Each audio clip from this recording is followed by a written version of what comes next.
अय्यूब अध्याय 15। एलीपज का आरोप। तब तेमानी एलीपज ने कहा, क्या बुद्धिमान को उचित है कि अज्ञानता के साथ उत्तर दे, या अपने अंतःकरण को पूर्वी पवन से भरे? क्या वह निष्फल वचनों से या व्यर्थ बातों से वाद विवाद करे? वरन तू परमेश्वर का भय मानना छोड़ देता और परमेश्वर की भक्ति करना औरों से भी छुड़ाता है। तू अपने मुंह से अपना अधर्म प्रकट करता है और धूर्त लोगों के बोलने की रीति पर बोलता है। मैं तो नहीं, परंतु तेरा मुंह ही तुझे दोषी ठहराता है और तेरे ही वचन तेरे विरुद्ध साक्षी देते हैं। क्या पहला मनुष्य तू ही उत्पन्न हुआ? क्या तेरी उत्पत्ति पहाड़ों से भी पहले हुई? क्या तू परमेश्वर की सभा में बैठा सुनता था? क्या बुद्धि का ठेका तू ही ने ले रखा है? तू ऐसा क्या जानता है जिसे हम नहीं जानते? तुझ में ऐसी कौन सी समझ है जो हम में नहीं? हम लोगों में तो पक्के बाल वाले और अति पुण्य मनुष्य हैं, जो तेरे पिता से भी बहुत आयु के हैं। परमेश्वर की शांतिदायक बातें और जो वचन तेरे लिए कोमल है, क्या ये तेरी दृष्टि में तुच्छ है? तेरा मन क्यों तुझे खींच ले जाता है और तू आँख से क्यों इशारे करता है? तू भी अपनी आत्मा परमेश्वर के विरुद्ध करता है और अपने मुंह से व्यर्थ बातें निकलने देता है।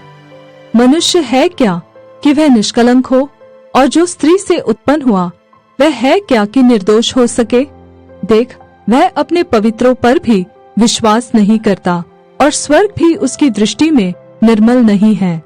फिर मनुष्य अधिक घिनौना और भ्रष्ट है, जो कुटिलता को पानी के समान पीता है।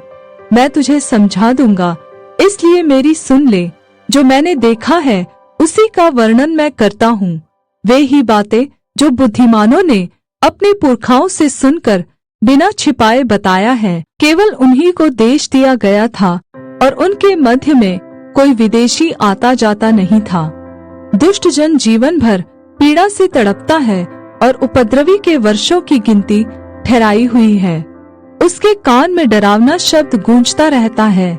कुशल के समय भी नाश करने वाला उस पर आ पड़ता है।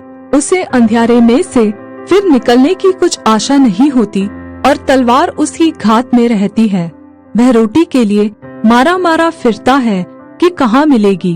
उसे निश्चय रहता है कि अंधकार का दिन मेरे पास ही है। संकट और दुर्घटना से उसको डर लगता रहता है।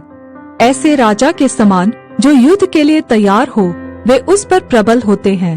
उसने तो परमेश्वर के विरुद्ध हाथ बढ़ाया है और सर्वशक्तिमान के विरुद्ध वह ताल ठोकता है और सिर उठाकर और अपनी मोटी मोटी ढालें दिखाता हुआ घमंड से उस पर धावा करता है, इसलिए कि उसके मुंह पर चिकनाई छा गई है और उसकी कमर में चर्बी जमी है, और वह उजाड़े हुए नगरों में बस गया है, और जो घर रहने योग्य नहीं और खंडर होने को छोड़े गए हैं उनमें बस गया है।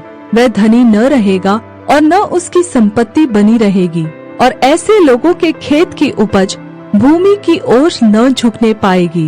वह अंधियारे से कभी न निकलेगा और उसकी डालियां आग की लपट से झुलस जाएंगी, और परमेश्वर के मुंह की श्वास से वह उड़ जाएगा। वह अपने को धोखा देकर व्यर्थ बातों का भरोसा न करे, क्योंकि उसका प्रतिफल धोखा ही होगा।